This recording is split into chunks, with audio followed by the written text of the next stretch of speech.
Hi, and welcome back to the Drama-Free Healthy Living podcast. I'm so happy you're here. I'm taking some time off to focus more on my family, but in the meantime, I'm sharing some of my old favorite solo episodes with you. I hope you find this one helpful on your health and fitness journey. And if you want regular nutrition and wellness tips, join me at jessicacording.substack.com. When you subscribe, you'll get a free guide on what to eat to manage stress. And don't forget to follow me on social media if you want to stay in touch. I'm most active on Instagram at Jess Cording. See you soon. Welcome to Drama-Free Healthy Living with Jess Cording. I'm your host, Jess Cording. I'm a registered dietitian, health coach, and author, and I'm here to help you streamline your wellness routine and establish a sane, more balanced relationship with food and fitness so you can reach your goals without losing your mind. On this podcast, we'll talk about nutrition, exercise, self-care, mindset, and more. I'll be bringing you interviews and expert insight on the topics that matter to your health and wellness. Hi, and welcome back to the Drama-Free Healthy Living podcast with Jess Cording. I'm your host, Jess Cording, and today we're going to talk about one of my favorite topics, which is exercise. I joke sometimes about being your typical Sagittarius because I've always found solace in movement. I find it energizing. I get most of my favorite ideas when I'm out for a walk. I don't teach much anymore, but I also happen to be a certified Pilates mat instructor. So exercise has been a part of my life for, I remember playing sports very badly when I was a kid, but I was a tennis instructor in high school. I have been consistent with just all different kinds of physical activity throughout most of my life. I was introduced to yoga when I was, 15, and have been consistent with that. And it's something I always come back to. And I talk a lot with my patients and clients about movement. And obviously, again, I am only certified to teach Pilates, and I don't teach Pilates in my nutrition and lifestyle, wellness sessions. But I talk a lot about relationships around exercise and building healthy routines around exercise. It's something that the more we learn, the better it seems, the better the news is, right? We have so much research on the mental and physical benefits of exercise.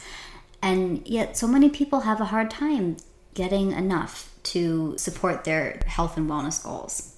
And I think part of that, I really find maybe in some places, in some corners, this is changing, but I do think that exercise got really caught up in appearance, just a really big push of exercise being a part of things you do to look a certain way. And I like that we're seeing pushback against that. We're seeing more messaging about physical activity to support disease risk reduction, longevity, mental health. I think that's been in the last few years. I think one of the biggest changes I've noticed in the conversations around exercise, just this emphasis on mental health. And it's true. It's one of the best stress management tools we have, and it doesn't really even have to cost anything. So I wanted to share today some tips for making time for movement when you feel like you have no time. Because this is something I hear all the time from people. And, this is not a new issue, right? This has been, people have been feeling short on time for decades. But, a lack of time or a perceived lack of time is one of the main barriers to exercising regularly. And when we're pressed for time, it can be really hard to get to the gym or do a more consistent exercise routine. But what can happen, I have seen this so many times, that when someone is putting their exercise routine on hold, service to things that are their so-called priorities, or they get busier, or I write about this in the farewell tour, when you're in a caregiving role, that's a time you're really vulnerable to the issues like poor mental health, poor physical health. And it's a cycle too, right? The less active you are, the more you tend to kind of feel crummy and have less energy. And when you have less energy, you're less inclined to want to work out. And so I think that's definitely, it's a big piece of the picture. We also know that exercise can be really beneficial for sleep. And yet if you are not exercising because your sleep is really poor and you're tired and too tired to exercise, again, it's a cycle that can be really easy to get caught up in. Something I also have seen over and over is that all or nothing mentality. And I'd be curious to hear what it's like in other parts of the world. But in the United States, it's like so extreme. It's like this all or nothing mentality. And I cannot tell you how many times I've had to tell someone, no, you don't have to go to the gym for an hour every day. You don't have to take a hardcore workout class for it to count. I mean, we have studies showing that even a little bit of movement can have physical and mental health benefits. Like, for example, taking a walk, like a short walk after a meal, that's been shown to really improve postprandial blood sugar. So to really help bring your blood sugar back down to a healthier level after a meal. That's one really great thing. Studies looking at improved focus after a walk outside. Of course, we do have research looking at things like, okay, so for example, I spend a lot of my time in the oncology space, and a recommendation from the American Cancer Society based on research is that you should aim for 150 to 300 minutes per week of moderate intensity physical activity. So that would be stuff like walking, yoga, Pilates, that kind of stuff.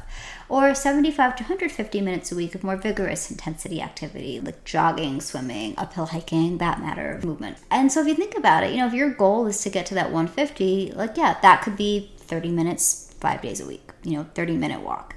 But again, if you're like, well, I don't have 30 minutes to walk, we also have studies that show that if you're doing it like 10 minutes here, 10 minutes there, 10 minutes somewhere else in your day, it still can add up. It doesn't have to be a 1 hour chunk of time for it to count. Something I do share in the farewell tour is that it's not about having time. It's about making time. I remember when I was dating in New York, that could be a whole podcast in and of itself. But I remember there were so many times when I would go out with someone a few times and we would have a nice time together, but then when it came time to continue to make plans, it was always like, oh, well, how many subway lines out are you, or how long does it take from one door to the other, and trying to figure out how to meet in the middle. And I remember a few times specifically I said to the person, listen, I feel like if this was meant to be something, it wouldn't be so hard to figure out how to make time for each other. Not that that's necessarily a flaw on any one person's part, but it's just, it's meant to be or it's not. I tend to believe that. And if you can't make time, that's because maybe you're not really motivated to make time on some level, even if logically you want to be. And I think with exercise, some similar stuff comes into play. What I always tell my patients and clients, the best workout is the one you're going to A, enjoy, and B, stay consistent with. And that often means, or always means, choosing something that fits your lifestyle, your values, what you have going on in your life. If you are working crazy hours, it probably doesn't make sense for you to be trying to get to a 5 p.m. workout class on the other side of town that requires signing in and changing and doing the class and then changing again and then all the other things you have to do.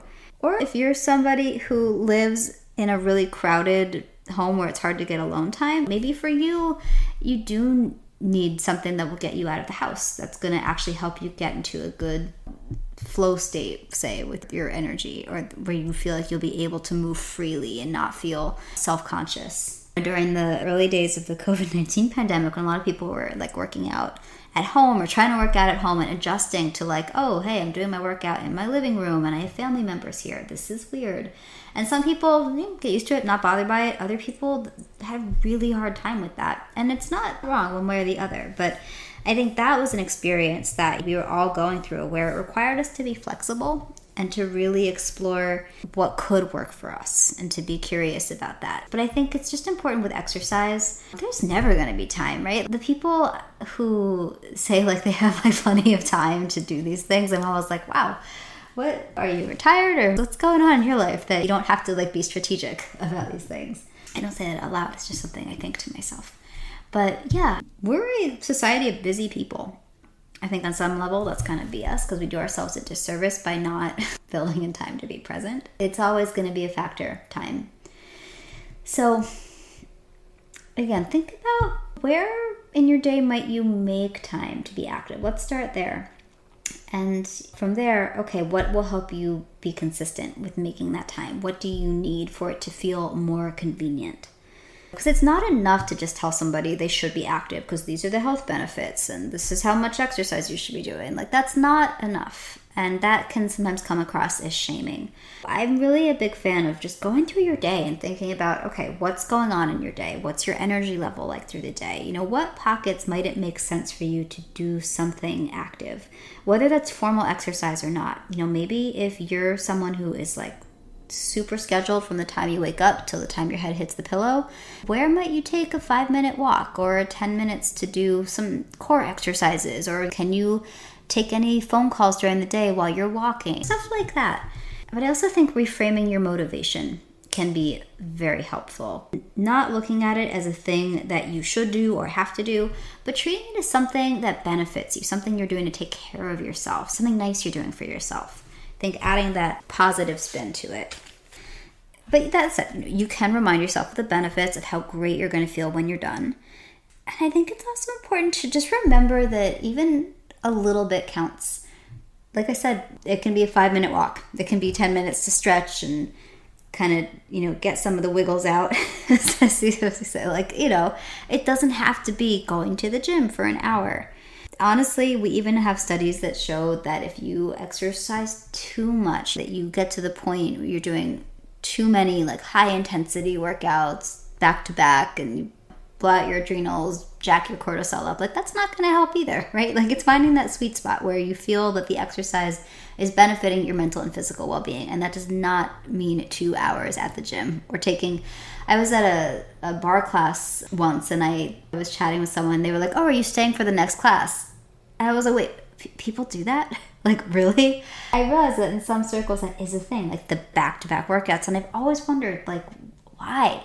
Well, that's a story for another day, but even a little bit counts. And I think additionally, if you're someone that you start to feel kind of like antsy, like, oh my gosh, I have all these other things to do. Like I have to do the laundry, I have to answer emails, I have to, clean, whatever it might be, right?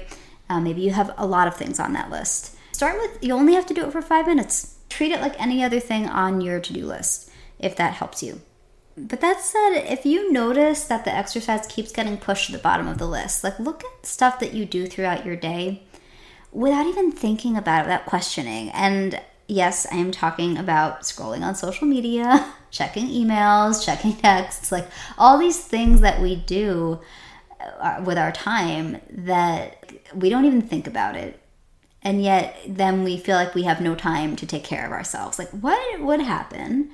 How might it feel if 10 minutes that you might have spent doom scrolling or comparison scrolling on your social media feed, like how might it feel if you take that time to do something active that's going to give you a mental and physical boost, right? And over the course of the week, that can really add up. I also like to point out social media or the news or checking emails. It has a nice way of making us feel like crap, doesn't it? I don't know about you. It's very rare that I will have been scrolling on my phone or reading something online and then I look up and I'm like, I feel so much better. No, most of the time I'm like, oh, why did I do that to myself? I need to go get this energy out of me. This is awful. So keep that in mind. If you're kind of struggling with the motivation to work out, remind yourself, instead of all the scrolling on my phone, like I could trade even just like 5-10 minutes of that to do something that's actually good for me. There's also something about reminding yourself of how great you'll feel after. I'm a big fan of thinking about how great you're going to feel and helping that get into a positive mindset in the present. Just let yourself feel good and let it carry you through. It takes practice. It might seem a little weird if you've never tried that before, but really try it. Think about how great you're going to feel after you exercise and like let that good feeling wash over you and take that into your exercise. So another thing I have found very useful in my own life for my patients and clients is to bake movement into your day. And by that, what I mean is if you really feel like you can't find a pocket of time in your day where you can carve out that space for physical activity, maybe you introduce it into things you're already doing. So if you say you're behind a desk all day, because that's something I have a lot of conversations about with people, is they're stuck behind a desk all day, they're on calls, they're at work. See if you could try, maybe get like one of those little under-desk cycler machines, or I've even seen under-desk elliptical machines. Like there's so much stuff now that you can use to be active during the daytime. And all different price points too, by the way. You know, there's stuff that's on the very low end. If you kind of want to dip your toes and see if this is going to be something that would be a good habit for you, if you find that you like it, then maybe down the road you invest in the next step up of something a little bit nicer if you want to, or just stick with your basic. I know I have one in my office, like a little under-desk cycling machine. It gets me to stop fidgeting sometimes. If I'm like on calls or doing admin stuff, it helps me focus a little better if I can't get away from the desk. You can do standing desks. Those are really great. Treadmill desks, like that for me would probably be like my dream desk item. I love taking phone calls and doing meetings while I'm walking. I still meet with my therapist over the phone, and usually twice a month, and I clean and I like walk around while I talk to her. It helps me get into, for whatever reason, for me, and I know that there are a number of people like this, that something about having that like movement or something else to occupy your front brain helps me access some of that like deeper thoughts, feelings, emotions, and I feel like I'm able to be a little more productive that way. I also, as that kid, I always used to do my homework like standing up. Like it's just, I don't know, Sagittarius problems maybe. But you could try, if strength training is something that you're trying to work into your day, keep some free weights at your desk. 2 pounds, 3 pounds, 5 pounds. And if you have like a minute between things, you can do a set of some arm exercises. You can do things like body weight exercises like planks and push-ups against a wall.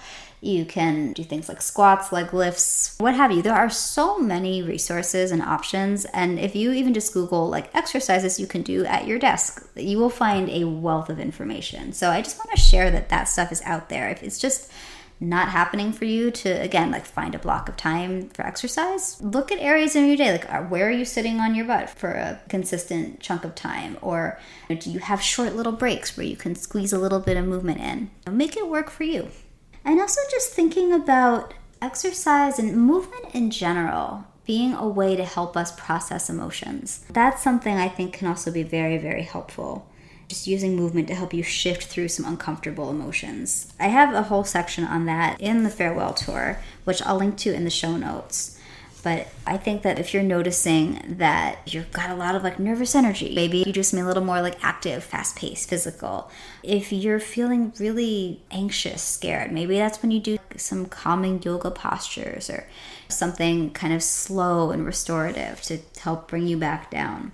Another thing I'm a fan of is, if it helps you stay organized, keep a list, whether that's something you write on your phone or have a piece of paper where you have some of your favorite workouts, or if you use an app with different exercises, like an exercise app with different videos, like on demand and such, you could always make yourself a calendar.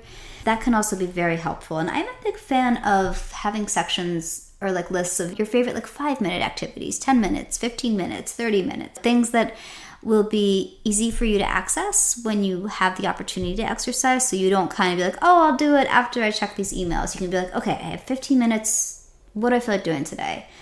Or you can even plan it in advance if that helps you. I really enjoy scheduling my workouts for the coming week just because I like to plan out, like I'll do like arms one day, then legs another day, and then I'll do something like Pilates or stretching, and another day I'll do bar. I kind of like to space it out over the week to avoid overtaxing one muscle group and neglecting others. In the past, I have definitely been the queen of overuse injuries, so I try to be mindful not to overdo certain types of movement because injuries are no fun.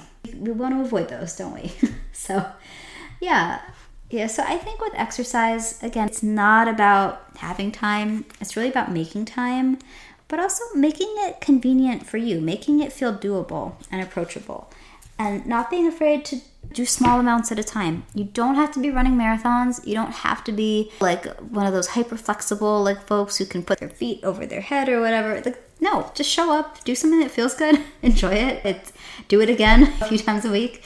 It does not have to be complicated, I promise. And remember too, if you are new to exercise, obviously I recommend touch base with your healthcare provider. Just make sure it's safe. And especially if you have any underlying medical conditions or concerns, always a good idea to get a checkup just to be sure and get any guidance you need.